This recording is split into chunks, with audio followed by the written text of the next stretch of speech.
हाय, welcome back दोस्तों। मैं आपका दोस्त आई एम समीर फिर से एक बार हाजिर हूँ उसी सेशन के साथ जो मैं पिछली क्लास दिया था। पिछली क्लास हमने बात किया था कि सब्जेक्ट वर्ब एग्रीमेंट क्या होता है। सब्जेक्ट वर्ब एग्रीमेंट के टॉपिक पे हमने कई क्वेश्चंस भी आपको दिए थे। आज हम लोग उसी सेशन को आगे बढ़ाएंगे। सब्जेक्ट वर्ब एग्रीमेंट के कुछ और VVIS क्वेश्चंस पे बात करेंगे जो क्लास 12 बिहार बोर्ड के बच्चों के लिए बहुत इंपॉर्टेंट है। हाँ, केवल बिहार बोर्ड के बच्चों के लिए नहीं, जो बच्चे इंग्लिश के ग्रामर को सीखना चाहते हैं, कॉन्सेप्ट को समझना चाहते हैं, उसके नेचर को समझना चाहते हैं, उन सभी के लिए बेहद इंपॉर्टेंट क्लास है। तो यदि आपको मेरा ये वीडियो पसंद आए तो आखिर में मेरे चैनल को सब्सक्राइब करना ना भूलें और साथ ही साथ बेल आइकन भी दबाएं ताकि मैं कोई भी वीडियो डालूँ तो सबसे पहले आप तक पहुँचे। तो दोस्तों आते हैं आगे। तो अगर हम बात करें सब्जेक्ट का, तो हमने आपसे कहा था कि सब्जेक्ट सिंगुलर भी हो सकता है, सब्जेक्ट प्लूरल भी हो सकता है। अगर हम बात करें वर्ब का, तो वर्ब सिंगुलर हो सकता है, वर्ब प्लूरल हो सकता है। ऐसा हमने आपसे कहा था कि अगर सब्जेक्ट से किसी एक संख्या की बात हो यानी कि सिंगुलर नंबर, तो उसे हम सिंगुलर कहते हैं और उसके साथ वर्ब सिंगुलर लगता है। हमने कहा था जिस वर्ब के अंत में एस या ES हो वो सिंगुलर होता है। जैसे इज सिंगुलर है, इज सिंगुलर है, हैज सिंगुलर है, हैज सिंगुलर है, क्योंकि इसके आखिर में एस लगा हुआ है। यानी समीर फॉर एस, आप समझ सकते हैं सिंगुलर का मतलब समीर दुनिया में एक है। नाम रख लेने से कुछ नहीं होगा, हम हैं, आगे समझ सकते हैं। तो ये हमारा क्या है कि सब्जेक्ट यदि सिंगुलर तो वर्ब सिंगुलर और सब्जेक्ट यदि प्लूरल तो वर्ब प्लूरल। मैंने इसमें बात किया है, कई क्वेश्चंस भी बनाए हैं। यदि आप उस वीडियो को नहीं देखे हैं तो पहले उस वीडियो को ज़रूर देखें। आइए, आज हम बहुत ही इंपॉर्टेंट सेशन लेकर आए हैं, क्वेश्चन लेकर आए हैं आपके लिए, खास करके बिहार बोर्ड के बच्चों के लिए। तो आइए देखिए, एक सबसे पहले देखिए यहाँ कितने क्वेश्चन हैं, 4 और कुछ क्वेश्चन देंगे इसके अलावा भी बहुत इंपॉर्टेंट क्वेश्चन। लेकिन इन चारों क्वेश्चन में हम नीचे से सॉल्व करेंगे क्वेश्चन नंबर 4 को। अगर हम बात करें ऑन ऑफ दैम का मतलब क्या होता है, इसका हिंदी मीनिंग क्या है? कहता उनमें से एक, यानी कई में से एक क्या है बाबू? तो ईमानदार है। सही बात है, सबको ईमानदार नहीं होते आज की दुनिया में, कुछ एक दो छोड़ के सारे लोग क्या है आपको पता है। तो क्या है, उनमें से एक क्या है? ईमानदार है। तो अब अगर हम बात करें तो यहाँ तक की टर्म आपको प्लूरल दिख रहा होगा, लेकिन यहाँ जो सेंस है ये वन का, ये वन जो हमारा प्रोनाउन है जो सिंगुलर नंबर को दिखाता है, इसलिए हमारा जो वर्ब होगा वो क्या होगा? इज होगा। अगला क्वेश्चन नंबर 2 को अगर देखें, मैनी ऑफ दैम कहते हैं उनमें से कई, कहने के मतलब कई में से कई क्या है? ईमानदार है। अगर कई में से कई ईमानदार है तो ईमानदार होने वाले व्यक्ति की संख्या एक है या अधिक है? आप कहेंगे सर अधिक है, तो हुआ ना मैनी प्लूरल। तो आपको पहले से पता है कि मैनी मतलब कई, तो यह हमेशा प्लूरल होता है। तो इसके हिसाब से वर्ब हमारा हो गया आर। बहुत मज़ेदार कॉन्सेप्ट अब आपको समझ में आएगा यहाँ। दोस्तों ये प्लेंटी जो वर्ड है, कई लोग इसके मीनिंग नहीं जानते होंगे, तो सबसे पहले इसका मीनिंग समझिए। इसका मीनिंग होता है बहुत। क्या होता है? बहुत, यानी पर्याप्त। जो चीज़ जितने संख्या में आपको चाहिए उससे एक दो ज़्यादा कम नहीं, यानी बहुत है। अगर ये बहुत हम इसको देखें तो आपको लग रहा होगा सर ये प्लूरल है। तो प्लेंटी ऑफ वाटर, तो वाटर कि मतलब वाटर क्या है? पर्याप्त मात्रा में है, नहीं। Plenty of water have been या हैज़ बीन ब्राउट, कहते हैं कि पर्याप्त वाटर, जितनी वाटर चाहिए उससे कहीं ज़्यादा वाटर लाया गया, यानी पानी लाया गया। कहने के मतलब पानी की यहाँ मात्रा बता रहा है। दोस्त ध्यान दीजिएगा, यहाँ पे जो प्लेंटी वर्ड है इसको प्रोनाउन की तरह यूज़ नहीं किया गया है, बल्कि ये प्लेंटी क्या कर रहा है? इस वाटर का मात्रा बता रहा है कि कितना पानी, तो बहुत पानी। तो पानी जैसे हम बोलते हैं ना वो बहुत सुंदर है, तो अगर सुंदरता की बात करें तो उसका सुंदर की बात करें तो इसका नंबर नहीं हो सकता, क्योंकि क्वालिटी है, गुण है। तो सुंदर ज़्यादा हो सकता है, कम हो सकता है। उसी तरह से पानी ज़्यादा हो सकता है, कम हो सकता है। यानी ये वर्ड किसको डिस्क्राइब कर रहा है? तो वाटर को। और वो शब्द जो किसी नाउन या प्रोनाउन के बारे में कुछ कहे उसे एडजेक्टिव कहते हैं। तो दोस्त ये हमारा प्रोनाउन है ही नहीं, है क्या? एडजेक्टिव। और आपको पता है कि सेंटेंस का सब्जेक्ट एडजेक्टिव नहीं हो सकता, सेंटेंस का सब्जेक्ट नाउन हो सकता है या तो प्रोनाउन हो सकता है। इसके मतलब इस वाक्य में जो वर्ब आएगा किसके हिसाब से आएगा? नाउन के हिसाब से। और ये पूरा फ्रेज हमारा एक नाउन फ्रेज है। तो इसके हिसाब से अगर हम लेंगे तो क्या हो जाएगा दोस्त? हैज, क्योंकि हमारा ये नाउन क्या है? सिंगुलर है, अनकाउंटेबल है, और अनकाउंटेबल नाउन आज जीवन भर सिंगुलर होता है। आइए अब हम नेक्स्ट वाले को देखते हैं। प्लेंटी ऑफ एग्स, कहते हैं कि अंडे जो है ना जितना चाहिए तो उससे कहीं ज़्यादा है, कम नहीं है, पर्याप्त मात्रा में अंडा लाया गया। अब ज़रा बताओ, पर्याप्त मात्रा में जब अंडा लाया गया तो अंडा की संख्या एक है कि अनेक? अनेक है। तो आप कहेंगे सर अनेक है, यानी इस नाउन को अगर दें, इसके हिसाब से तो लगा ही नहीं सकते चूँकि वो एडजेक्टिव है, इसके हिसाब से लगाएंगे तो ज़रा बताओ क्या होगा आंसर। तो आप कहोगे सर हैव, चूँकि ये प्लूरल नंबर है तो इसके साथ हैव, ये अनकाउंटेबल सिंगुलर होता है हमेशा, इसके साथ हैज़। आप देखिए कन्फ्यूज़न क्या है, कॉन्सेप्ट क्या है। कॉन्सेप्ट यहाँ पर ये है कि ये वाव के पहले वाले को देख के यहाँ पे हम वाव डाल रहे थे, वाव से पहले वाले को देख के डाल रहे थे, लेकिन यहाँ वाव के बाद वाले को देख के डाल रहे हैं।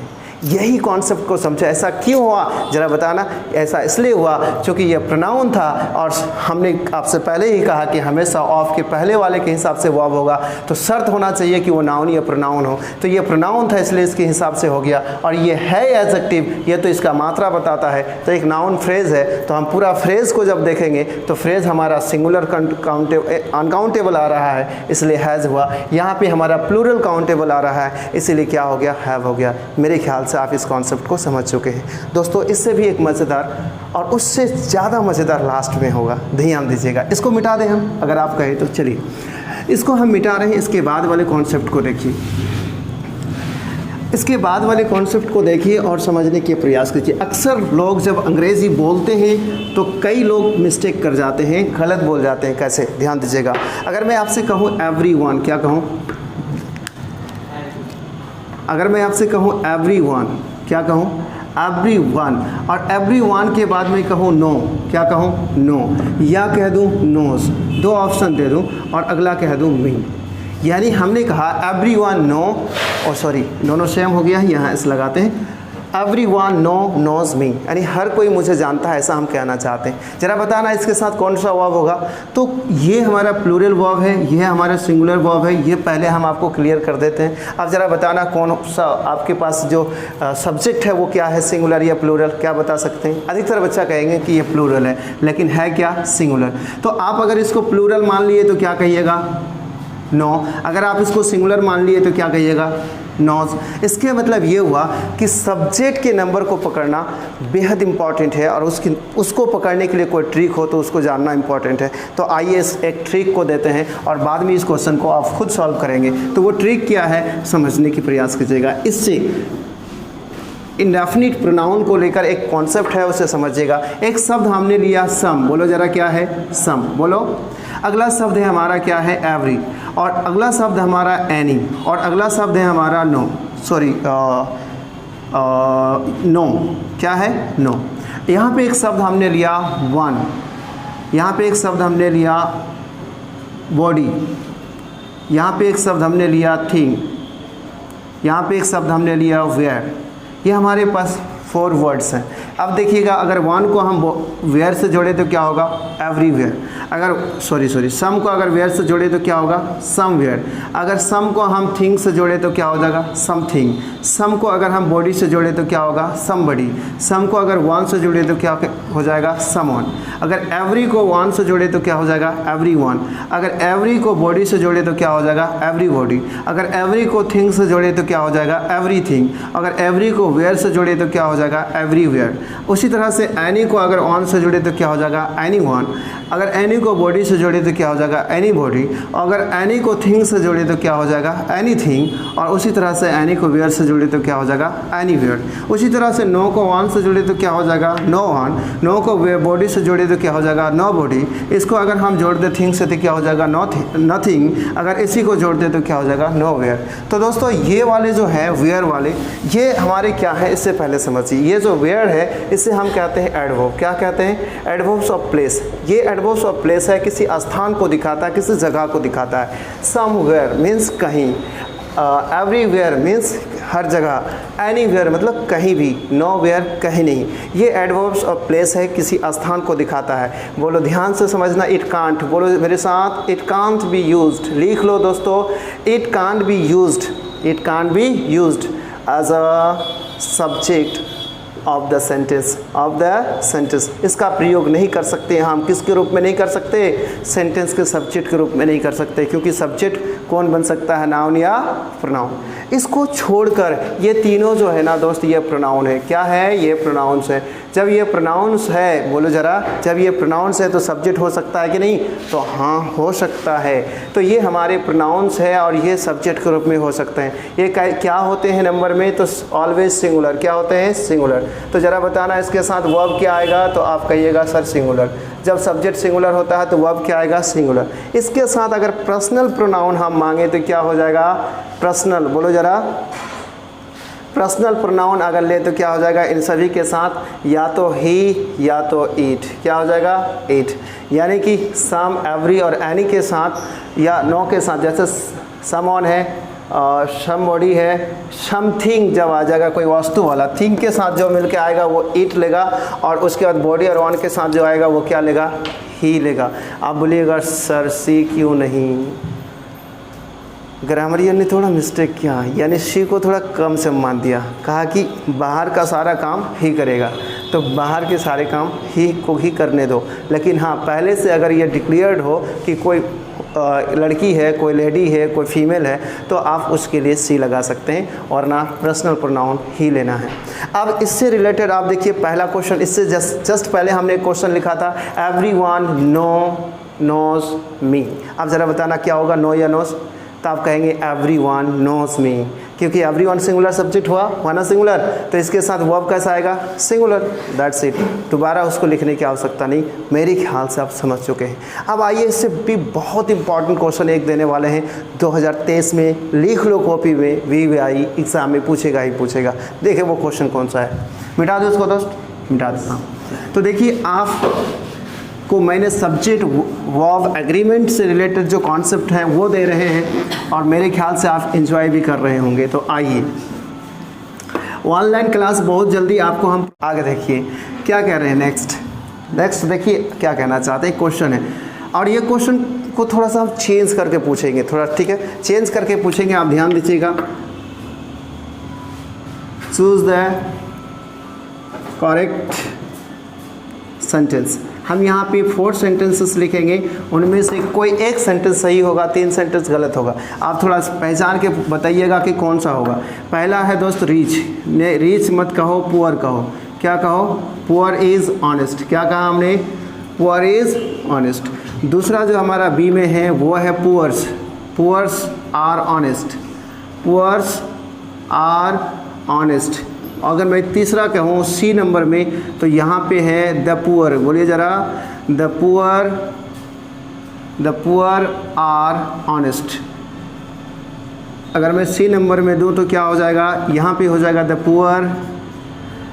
Poor is honest. अब ज़रा बताना आंसर क्या होगा। देखिए इस वक्त ऑफलाइन कुछ बच्चे मेरे बैठे हैं, इन्हीं से पूछते हैं आंसर क्या होगा। ज़रा बताओ, ए के साथ कोई हो, ए के साथ कोई नहीं, बी के साथ एक बच्चा है अहमद, नहीं ये कह रहा है बी। चलो सी के साथ कोई, सी को सही मानने वाले कोई नहीं, डी को सही मानने वाले, हाँ मेरे ख्याल से इन बच्चों के पास कोई आइडिया ही नहीं। तो चले कोई बात नहीं, ये सब 11th के बच्चे हैं, अभी नए आए हैं तो इनको उतना पता नहीं। आगे देखिए दोस्तों, पहला वाला जो है ना ये गलत है, दूसरा वाला जो है ये भी गलत है। क्या है, गलत है। तीसरा वाला सही है और चौथा वाला गलत है। आप ध्यान दीजिएगा। आप लोग परेशान हो रहे होंगे कि ये पहले क्यों गलत हो गया, पुअर सिंगुलर था, इज सिंगुलर लगा है, बात तो सही है, तो गलत कैसे है। बाबू रे, ये पुअर जो है ना, इसकी ग्रामेटिकल क्लास बताओ कि ये क्या है, नाउन है, एडजेक्टिव है, प्रोनाउन है, क्या है। तो पुअर ना एडजेक्टिव है, ध्यान देना क्या है। अच्छा कोई व्यक्ति का गुण ना होता है गरीब होना, जैसे हम अक्सर आप लोगों को कहते हैं गरीब हैं, नहीं कहते हैं ना, हकीकत भी है। लेकिन आप लोगों की अगर सपोर्ट मिले तो अमीर हो जाएंगे इंशाल्लाह, नहीं ध्यान दीजिएगा। देखिए क्या है समझने की प्रयास कीजिएगा। तो ये क्या है भाई, एडजेक्टिव, और एडजेक्टिव कभी सेंटेंस का सब्जेक्ट बन सकता है, नाउन बनेगा या तो प्रोनाउन बनेगा, तो ये नहीं हो सकता। पुअर्स भी, अच्छा पुअर्स यहाँ देखो कितना बड़ा गलती है एडजेक्टिव है कि नहीं है, और एडजेक्टिव का कभी नंबर होता है का, सिंगुलर पुलर कभी नहीं होता। तो यहाँ पे ये तो पुअर्स किए तो ज़्यादा गलत हुआ। अच्छा सर, तो फिर ये भी तो आप सब्जेक्ट बनाए हैं पुअर को, और पुअर जब एडजेक्टिव है तो क्या बिना नाउन का एडजेक्टिव से पहले आर्टिकल संभव है, तो कभी नहीं। ध्यान देना, अगर आर्टिकल आ जाए, कहाँ क्या आ जाए, आर्टिकल किससे पहले, एडजेक्टिव से पहले, और इस एडजेक्टिव के बाद कोई नाउन ना हो, तो ये टर्म क्या होगा, गलत होगा। क्योंकि एडजेक्टिव के लिए आर्टिकल कभी नहीं आता है। आर्टिकल किसके लिए आता है, नाउन के लिए। हमेशा ये आर्टिकल गाना गाता है तेरे बिना क्या जीना, किसको कहता है? नाउन को। कहता है तुम नहीं तो हम नहीं, नाउन के साथ आएगा। तो ज़रा बताओ कि जब ये एडजेक्टिव है तो द लगाए क्यों? तो अब कॉन्सेप्ट क्या है समझो दोस्तों। कुछ ऐसे एडजेक्टिव्स हैं जिसको कॉमन नाउन बना लिया जाता है द लगाकर। ध्यान दीजिएगा, कॉन्सेप्ट क्या है समझिएगा। द बोलो, द प्लस एडजेक्टिव। जब हम किसी एडजेक्टिव के पहले द लगा देते हैं तो वो एडजेक्टिव हमारा क्या बन जाता है? ध्यान दीजिएगा, क्या बन जाता है? Common noun. क्या बन जाता है? Common noun. और फिर इसकी संख्या अगर देखें, नंबर के हिसाब से देखें तो क्या हो जाता है? प्लूरल। क्या हो जाता है? जब ये प्लूरल हो जाता है तो ध्यान देना, इसके साथ वर्ब कैसा लगेगा? प्लूरल ना लगेगा। ध्यान दीजिए, जब किसी एडजेक्टिव से पहले हम लगा देते हैं द तो वो कैसा क्या बन जाता है? बन जाता है कॉमन नाउन। और जब कॉमन नाउन बन जाता है तो नंबर में क्या होता है? प्लूरल। और जब नंबर में प्लूरल होता है तो वो उसके साथ क्या लगेगा? प्लूरल। आप ध्यान देना, हम पुअर से पहले क्या लगाए? द। तो ये हमारा पूरा टर्म कैसा क्या बन गया अभी ग्रामेटिकल क्लास में? Common noun. और कॉमन नाउन क्या है? ये प्लूरल है तो इसके साथ आर लगेगा ना। यहाँ पे देखो प्लूरल है और यहाँ पे इज है तो ये गलत हो गया, तो हमारा डी भी गलत है। यहाँ मीनिंग क्या देगा? लोग। क्या मीनिंग देगा? लोग। अगर हमने पुअर से पहले द लगाया है तो गरीब लोग, रिच से पहले द लगाए हैं तो अमीर लोग, और ब्लाइंड से पहले द लगाए हैं तो अंधे लोग। क्या हो जाएगा? बोलो ना दोस्तों। इस तरह से कई क्वेश्चंस हैं। यदि दोस्तों आज के लिए इतना ही, फिर मिलेंगे आपको अगले किसी क्लास में पार्ट 3 के साथ। यदि आपको पसंद आए तो कमेंट करके ज़रूर कहना। जय हिंद, जय भारत।